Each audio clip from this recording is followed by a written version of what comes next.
능력 주신 자 안에서 내가 모든 것을 할 수 있느니라. 우리 합심 기도 드리겠습니다. 하나님 아버지, 하나님의 선한 일꾼으로 세워주셔서 오늘까지 주의 성업을 이루도록 함께 하시니 감사드립니다. 맡은 자에게 구할 것은 충성이라고 했으니 죽도록 충성하여 생명의 관을 쓰기에 부족함이 없도록 저희들에게 큰 믿음과 담대한 신앙을 허락해 주시기 원합니다. 나를 따르려거든 제 십자가를 지고 나를 따르라고 말씀하신 말씀을 기억하고 한 주간도 최선을 다하려고 합니다. 하나님이 역사해 주시기 원합니다. 우리로 하여금 믿음의 사람이 되어서 교회를 위해 헌신하게 하고 하나님의 미랄의 사명을 잘 감당하여 주께 칭찬 듣는 성도가 되게 해 주시옵소서. 위로 하나님을 사랑하고 아래로 성도들을 섬기는 일에 최선을 다하게 해 주시옵소서. 이 시간 남은 성시와 민족 복음화를 위해서, 세계 복음화를 위해서, 그리고 우리 교회를 위해서 뜨겁게 기도합니다. 그리스도의 계절이 오게 해 주시옵소서. 예수님의 이름으로 기도합니다. 아멘. 아멘. 하나님을 사랑하시면 아멘 하시기 바랍니다. 날씨가 더운가 봐요. 아까 우리 장로님이 너무 은혜롭게 기도하시는데도 아멘 소리가 안 나오더라고요. 안타까웠습니다. 한때 우리 아이가 달라졌어요. 우리 아이가 변했어요. 그런 TV 프로그램이 방영이 된 적이 있었습니다. 육아 전문가가 나타나서 같이 하면서 한 주간 동안 집중적으로 아이의 행동을 수정을 시키고 또 가정의 변화를 위한 개선 프로그램을 그렇게 제시해주는 그런 TV 프로그램이 있었어요.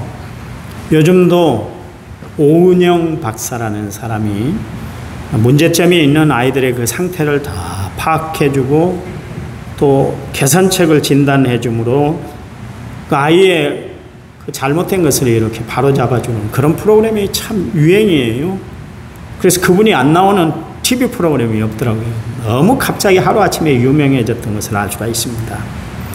또 TV에 보면 그 사나운 정신사나운 개들을 강여궁욱이라는 그 개 전문가 교수님이 계시잖아요. 그 전문가가 개의 그 나쁜 습관들을 교육시켜서 교육을 통해서 그 개의 교정을 시키는 것을 그렇게 봤어요. 교육이라는 것은 그렇습니다. 학습을 통해서 교정을 받게 하는 것이 교육입니다. 그러니까 교육을 통해서 사람이 변화되게 만들고 교정하도록 그렇게 만드는 것이 교육의 본쟁점, 본질이다. 그런 이야기입니다. 그런데 세상 교육은 언제든지 한계가 있습니다. 한계가 있어요. 예레미야서 13장 23절 말씀에 구스인이 그 피부를 표범이 그 반점을 변하게 할 수 있느냐 할 수 있을지인데 악에 익숙한 너희도 선을 행할 수 있다. 그렇게 이야기를 하고 있습니다. 이 말씀은 우리에게 얼마나 은혜가 되는 말씀인지 모르겠어요. 하나님이 하시면 누구든지 변화가 될 수 있다. 그런 이야기입니다. 이 세상에 하나님이 변화시키지 못할 사람은 아무도 없다. 그런 이야기예요. 보세요. 나이 30이 되도록 이 땅에 탕하로 살았던 어거스틴이 있습니다. 벌써 18살 때 사생아를 낳았습니다. 정말 정신없이 살았던 그 사람이 어머니 모니카의 간절한 기도를 통해서 그가 성 어거스틴이 됐습니다. 여러분, 예수님을 그렇게 핍박하고 가진 죄를 다 지었던 사울이 바울로 변화됐던 것을 우리가 알 수가 있지 않습니까? 갈대와 같이 늘 흔들리는 삶을 살았던 시몬이 반석처럼 변함이 없는 베드로로 그가 계명이 됐을 뿐만 아니라 사람 인격, 신앙 모든 것이 다 변화됐던 것을 알 수가 있습니다. 욕심쟁이, 나밖에 모르고 살았던 야곱이 그 약복강가에서 하나님의 천사와 씨름하여 겨루어서 이겼다. 그래서 이겼다는 이름을 가진 이스라엘로 그가 변화됐던 것을 알 수가 있습니다. 우리는 하나님이 우리를 변화시켜 주시고 역사하시면 변화된 하나님의 사람으로 우리도 능히 살아가게 되는 줄 믿으시기 바랍니다. 그래요. 오직 하나님이 변화시켜 주시고 하나님이 역사해야 내가 변하고 우리가 변하게 되어 있는 거예요. 여러분, 교회를 다니면서 저 집사님은 왜 저렇게 몇십 년 교회를 다녔다는데 왜 그렇게 변화가 안 될까? 하나님이 하셔야 되는 거예요. 여러분이 변화시켜지질 않아요. 여러분, 자녀들을 위해서 늘 힘쓰고 애쓰는데요, 여러분 교육이 얼마나 효과가 있던가요? 아니요. 사람이 시키는 교육은 한계가 있고 한계점이 있는 거예요. 한계 상황이 있는 거예요. 그러나 성령이 역사하시고 하나님이 은혜를 베풀어주면 어떤 사람도 변화가 되고 어떤 자녀도 다 변화가 돼 주의 사람으로 온전히 쓰임받는 놀라운 역사가 있는 줄 믿으시기 바랍니다. 성도 여러분, 예수 믿어 변화된 삶을 살아가는 믿음의 성도가 되시기를 간절한 마음으로 부탁을 드립니다. 어느 날 종교개혁자 마틴 루터에게 학생들이 찾아왔어요. 선생님, 어떻게 하면 그렇게 많은 사탄의 시험과 유혹이 참 빗발칠 듯 그렇게 선생님을 괴롭히고 있는데 어떻게 그것을 이겨낼 수가 있으셨어요? 물어봤어요. 그랬더니 마틴 루터가 이렇게 이야기를 했습니다. 사단이 자주자주 내 마음의 문을 두드리면서 문을 열라고 그렇게 소리를 지를 때가 있다네. 그럴 때마다 내 마음에 계신 예수님이 나가셔서 문을 열어준다네. 마귀가 이 집에 지금 루터가 살고 있죠? 그렇게 물어오면 예수님은 과거는 루터가 살았지, 그러나 지금은 그가 이사가고 내가 지금 살고 있다네. 이렇게 대답하신다네. 그러면 마귀는 대경실색에서 도망간다네. 내가 시험을 이기는 방법은 바로 이것이라네. 그런 이야기를 했어요. 여러분, 예수님을 내 마음의 구주와 주님으로 모셔드리고 그분을 믿기만 하면 우리 마음속에 예수님이 함께 하시는 줄 믿으시기 바랍니다. 인간은요, 항상 불완전해요. 그래서 유혹 앞에 쉽게 노출되고 쉽게 넘어지고 유혹을 쉽게 손잡고 우리가 살아갈 때가 참 많습니다. 그러나 예수님이 우리와 함께 하시면 어떤 상황에서도 우리는 안심한 줄 믿으시기 바랍니다. 왜냐하면 요한일서 5장 14절 말씀에서 하나님께로부터 난 자는 다 범죄하지 아니하는 줄 우리가 아노라. 하나님께서 나신 자를 그가 지키시며 악한 자를 그를 만지지도 못하게 한다. 그렇게 말씀하고 계세요.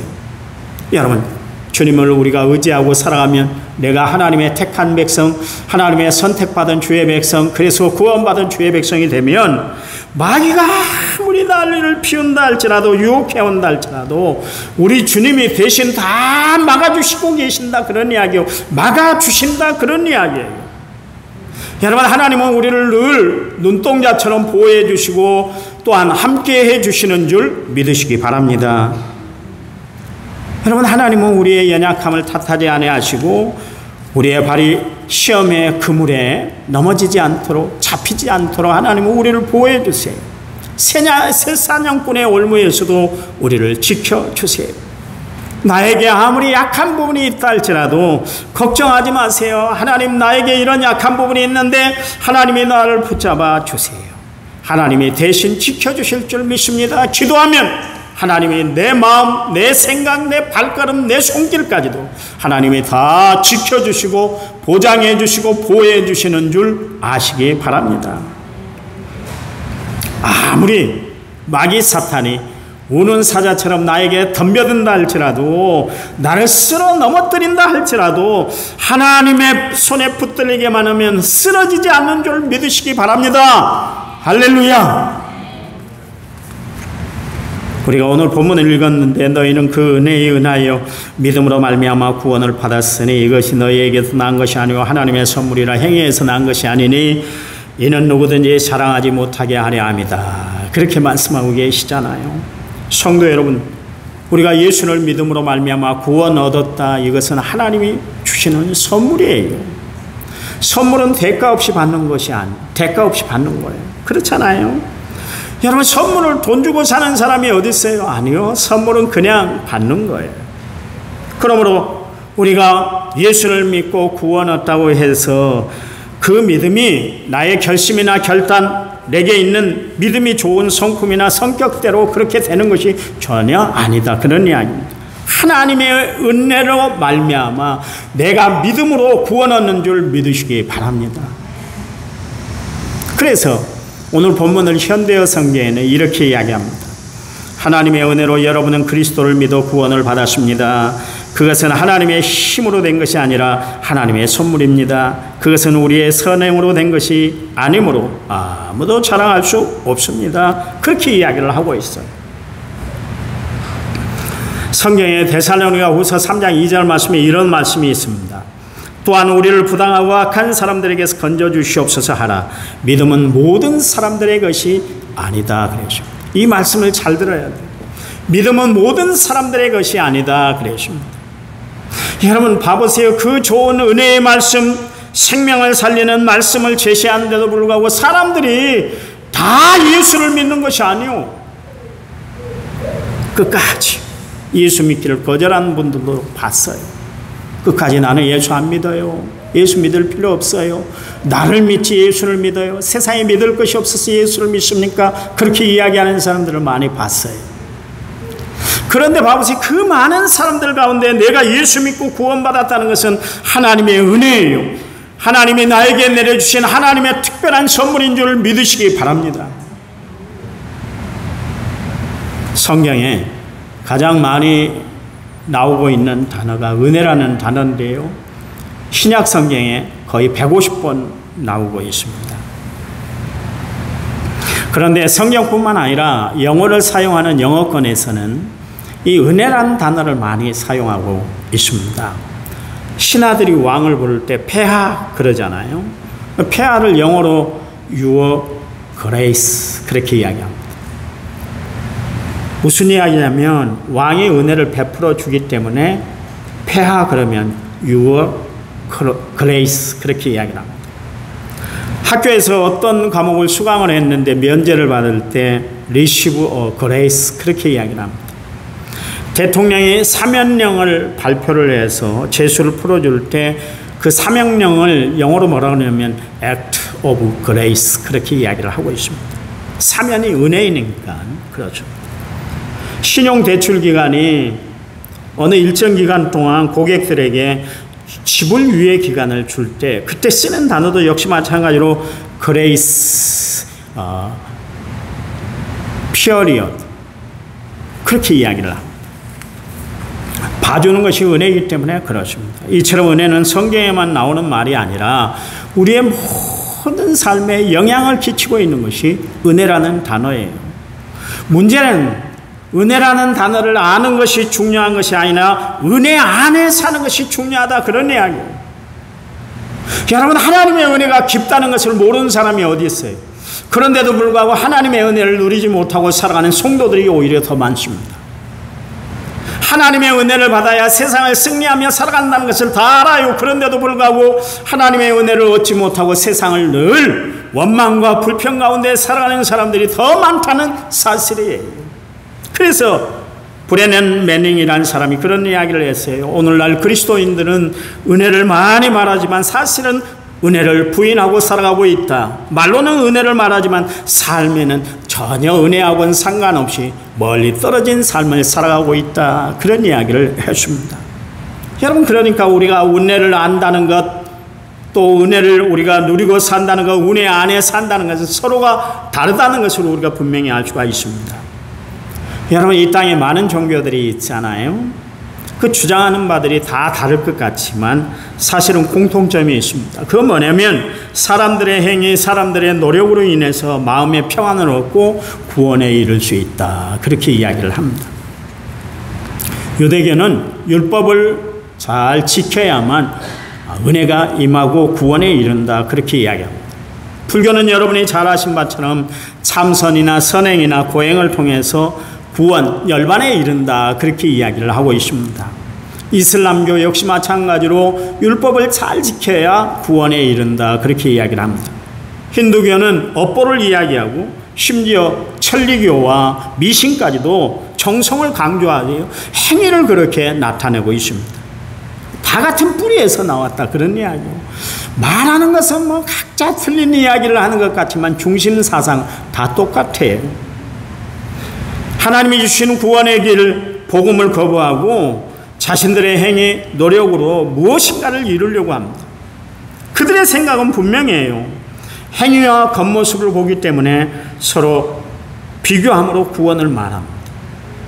그래서 나는 저 사람보다 낫다 그러면서 상대적으로 자신이 가지고 있는 의에 대해서 그렇게 이야기를 하고 살아갑니다. 전도하다 보면 그런 사람들을 만나요. 나는 예수 믿는 사람들보다 더 낫게 살고 있어요. 아니, 예수 믿으면 다 천국 간다 그러는데, 그렇다면 그 정도가 구원받고 천국 간다 할 것 같으면 나는 그냥 천국 갈 것 같아요. 그렇게 이야기하는 사람들이 있어요. 어쩌면 우리 주변에 예수를 믿지 않는 사람들, 불신자들 가운데 그들을 보면 예수 믿는 사람들보다 행실이 더 착하고 나은 사람들이 분명히 있어요. 그러나 사람의 행위에 따라서 어떤 사람은 구원받고 어떤 사람은 구원받지 못하고 100명 중에 50명은 구원받고 50명은 구원받지 못하고, 여러분 그런 산술적인 계산이 구원이 아니에요. 여러분 예수를 믿으면 구원받고 믿지 않으면 불신하면 여러분 전부 심판받는 줄 믿으시기 바랍니다. 그 인간의 공로사상 중에 가장 잘 정립된 사상이 불교예요. 오래전에 그의 말대로 지옥 간 성철 종정을 여러분 잘 아실 거예요. 이 사람 대단한 사람입니다. 결혼한 직후에 딸만 딱 나놓고 그 다음에 처자식을 버리고 수행하겠다고 산으로 들어갔습니다. 그 이후에 완전히 식구들과 그냥 단절을 하고 살았던 사람이 성철 스님이잖아요. 그렇잖아요. 이 사람이 10년 동안 기거하는 동안에 철조망을 쳐놓고 외부의 사람들을 전혀 만나질 않았습니다. 16년 동안 솔잎가루, 쌀가루만 먹고 살았습니다. 가능한 이야기라고 그래요. 누가 뭐 이렇게 의학적으로 또 불교에서 이제 그것을 이야기를 했는데 6년 동안, 어떤 사람은 10년 동안 그랬다고 그래요. 장자불화라고 눕지도 않고 앉아서 잠을 잤대요. 앉아서. 이게 쉬운 일이 아니에요. 허리가 분질러집니다. 여러분 의자에 앉아서 책상에 한 2-3시간만 해도 아이고 허리 아파 그러잖아요. 여러분 일해보셔서 압니다마는 그렇게 의자에 앉아서 일을 하다가도 일어나면 아이고 허리 아파 그런 것이 인간인데, 이 사람은 이분은 6년 동안 10년 동안 장자불화를 했어요. 눕지도 않고, 사람은 다 누워야 되는 거예요. 잠자리에 들 때는 다 누워서 자요. 편히 잘 수가 있잖아요. 그렇게 세월을 보냈어요. 굉장한 수행을 쌓았습니다. 그런데 그가 그 고통스러운 수행을 다 쌓고 이제 마지막 죽음을 앞둘 때 사람들에게 이런 이야기를 했습니다. 죽기 전에 남기는 말을 불교에서는 열반송이다 그렇게 이야기를 하는데요. 나는 한평생 무수한 사람들 속였으니 그 죄업이 하늘에 가득 차 수미산보다 더하다. 이제 산채로 지옥에 떨어져 그 한이 망갈래니 한 덩이 불덩이 푸른 산에 걸려 있다. 그런 이야기를 했습니다. 저는 그분의 이야기가 맞다고 봐요. 솔직한 고백이라고 생각합니다. 그렇게 마음을 비우고 생각을 비우고 수양을 많이 했음에도 불구하고 마음의 평안을 얻기 위해서 몸부림쳤지만 그것에서는 답이 없었다, 대답이 없었다, 정답이 없었다 그런 이야기예요. 오히려 내가 많은 사람들을 속여먹었다. 그게 그의 고백이었습니다. 여러분 이게 종교생활인 것이에요. 이게 종교생활이에요. 보세요. 겉으로 보면 얼마나 멋있어요. 고행을 하고 금욕생활을 하고 존경받을 만 하잖아요. 그런데 그렇게 보이는 것만 끝이에요. 보이는 것으로만 끝이에요.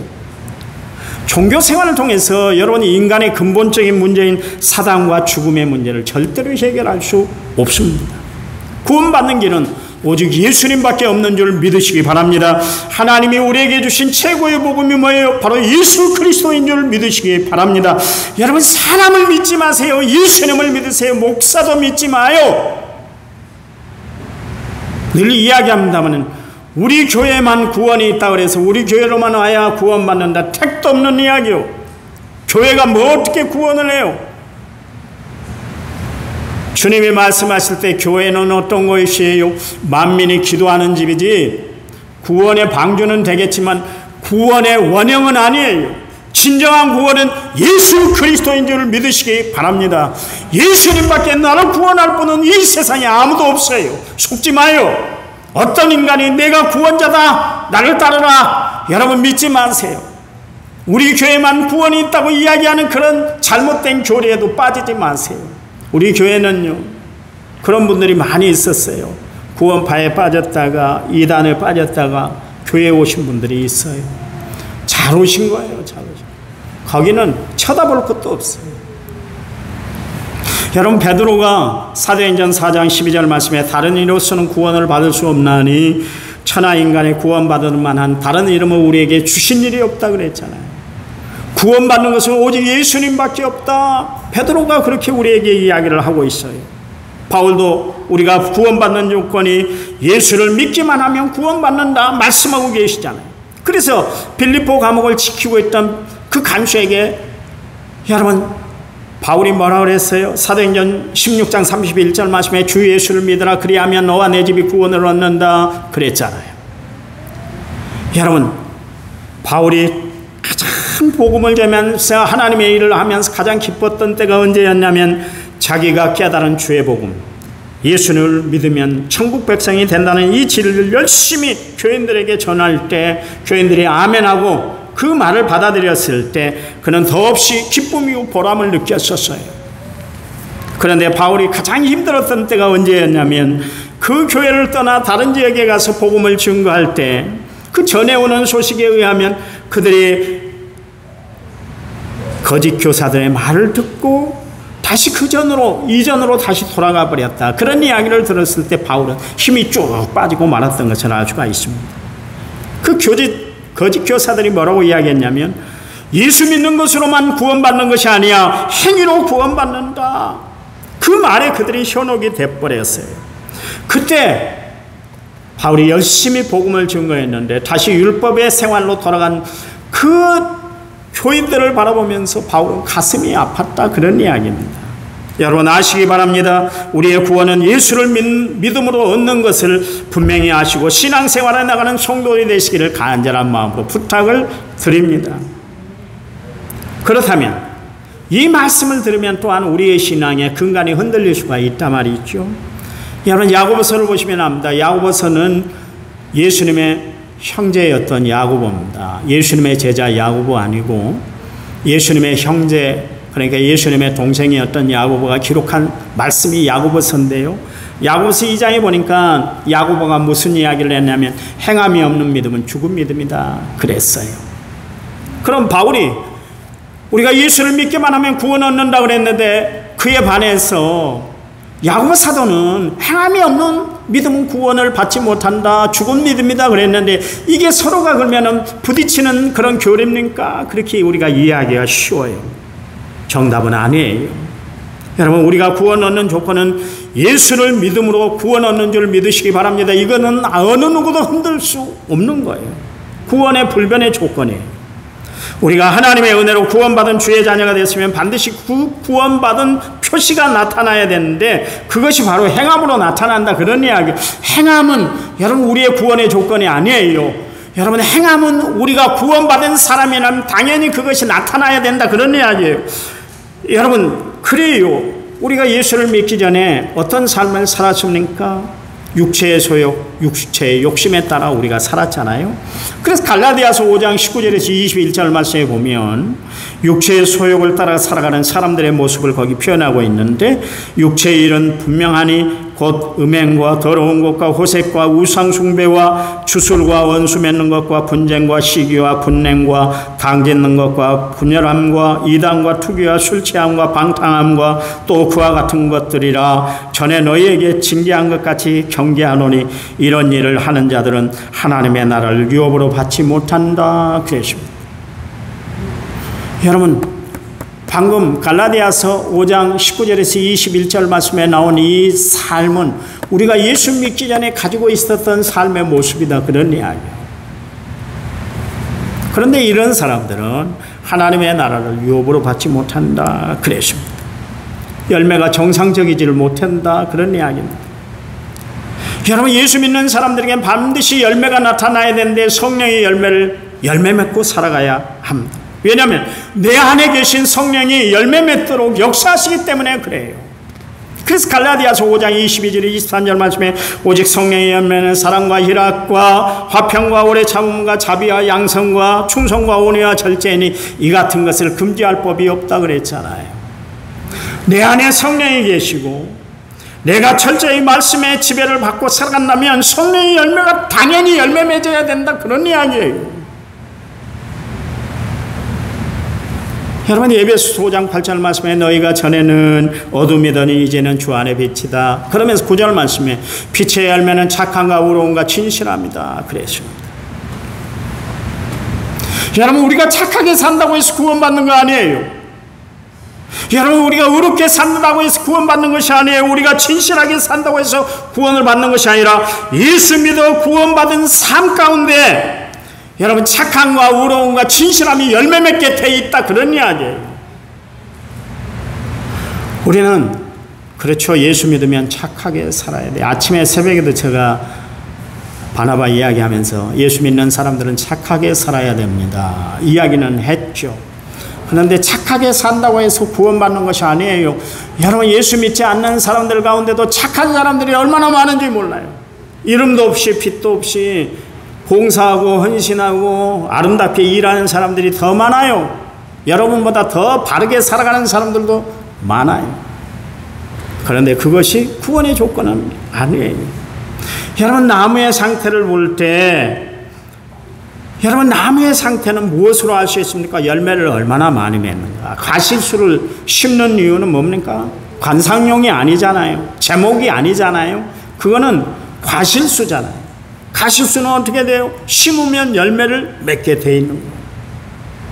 마찬가지로 우리의 신앙도 마찬가지입니다. 우리가 예수 안에 있어 예수님에게 우리가 나무가 심겨진 나무라면 분명히 열매가 맺어진 줄 믿으시기 바랍니다. 성령의 9가지 열매가 맺혀지고 빛의 3가지 열매가 우리의 삶 가운데 열매 맺게 돼 있어요. 그런데 보세요. 그 열심히 충만한 초대교회 순교를 각오하고 예수를 믿은 사람들이 그 교회에 다 있는 그 교회, 하나님 없이는 살 수 없다고 고백한 그 초대교회 안에 문제가 생겼어요. 그 문제로 야고보는 그의 서신 2장에서 아주 강하고 정말 불같은 음성으로 초대교회 교인들을 향해서 비판하고 있는 것을, 비난하고 있는 것을 알 수가 있습니다.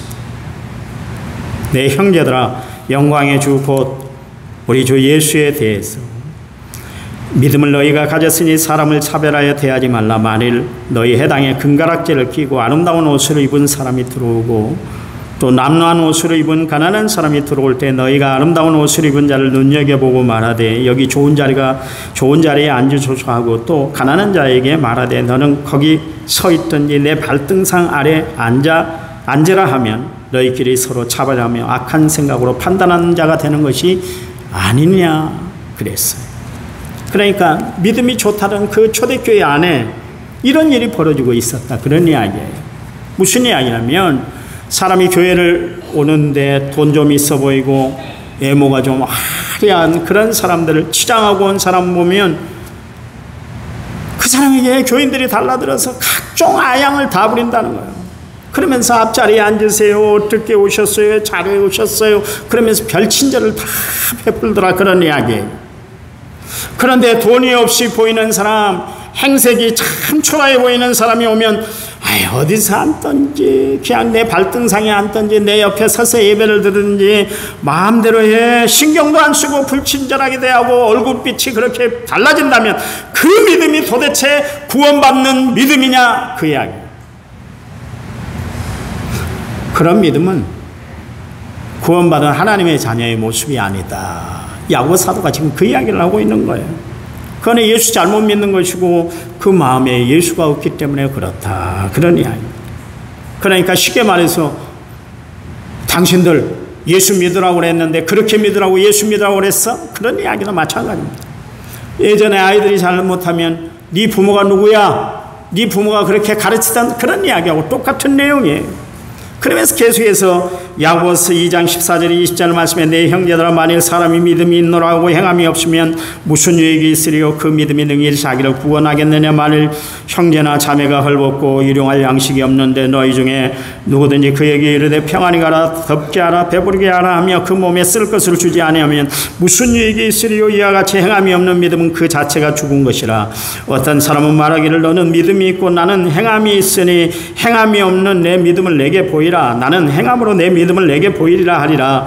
내가 하나님은 한 분이신 줄을 믿느냐? 잘한도다 귀신들도 믿고 떠느니라. 아 허탄한 사람아 행함이 없는 믿음이 헛것인 줄을 알지 못하느냐 그랬어요. 그러면서 야고보 사도가 야고보서 2장 26절 말씀에서 행함이 없는 믿음은 죽은 믿음이다 이렇게 이야기를 하고 있습니다. 여러분 교회를 다니며 예수를 믿는다고 하면서 사람들을 차별하고 입으로만 구제하고 남을 마음대로 판단하고 살아가는 사람, 그 사람은 예수 잘못 믿고 있다 그런 이야기요. 예수 믿는 것이 아니다 그런 이야기요.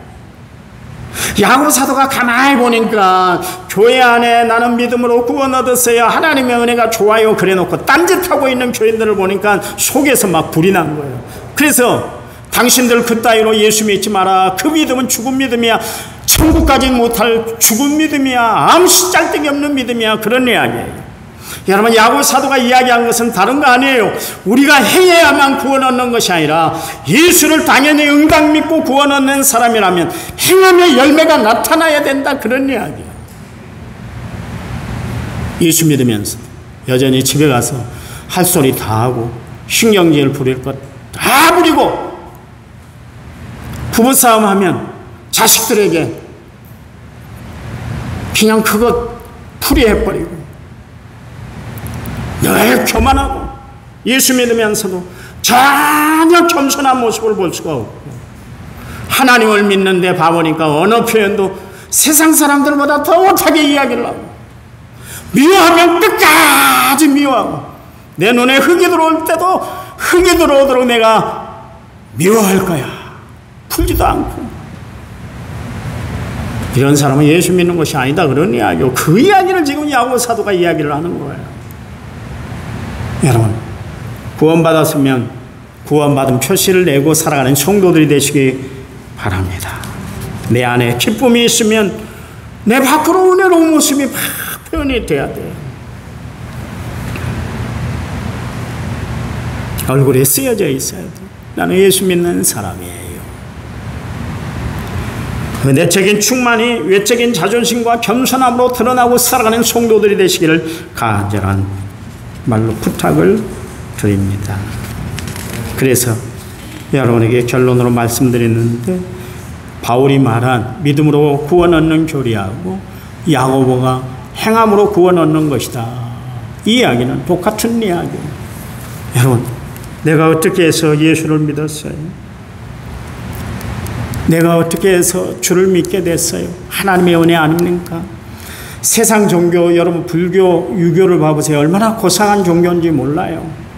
정말 도덕적으로 범접할 수 없을 정도로 굉장한 교리를 설파하고 있습니다. 그런데요, 여러분 그 교리로 우리가 천국 가는 거 아니에요. 우리가 노력한다고 해서 천국 가는 것이 아니에요. 여러분 기독교는 노력 이전에, 내 노력 이전에 하나님의 은혜, 하나님의 역사가 선재하는 줄 믿으시기 바랍니다. 하나님의 은혜로 우리가 구원받았잖아요. 내가 믿고 싶어서 믿어진 것이 아니라 성령이 역사하시고 하나님이 내를 딱 붙잡아 주심으로 말미암아 지금 내가 예수 믿고 구원받아 하나님의 자녀 천국 백성이 되었잖아요. 여러분 기독교는 고상함을 증거하는 종교가 아니에요. 생명을 얻는 종교인 줄 믿으시기 바랍니다. 생명을 나누는 종교가 기독교예요. 그리스도의 피로 우리가 제사함 받고 그리스도의 피 공로로 우리가 하나님의 자녀 천국 백성 된 줄 믿으시기 바랍니다. 결론입니다. 로마서 10장 13절 말씀에 누구든지 주의 이름을 부른 자는 구원을 얻는다 그랬어요. 주의 이름을 부르면 구원받는데요. 여러분 이 생명의 은혜, 놀라운 은혜, 위대한 축복을 우리에게 베풀어 주신 하나님께 날마다 감사하고 찬양하며 살아가는 믿음의 성도들이 되시기를 간절한 마음으로 부탁을 드립니다. 하나님, 감사해요. 내가 예수 믿어 구원 얻은 것이 아니라 순전히 하나님의 은혜로 내가 구원받은 하나님의 백성 된 줄 믿습니다. 하나님의 은혜 날마다 감사하며 살아가는 저희들 되도록 축복해 주시옵소서. 이제는 길이요 진리요 생명 되신 우리 주 예수 그리스도의 은혜와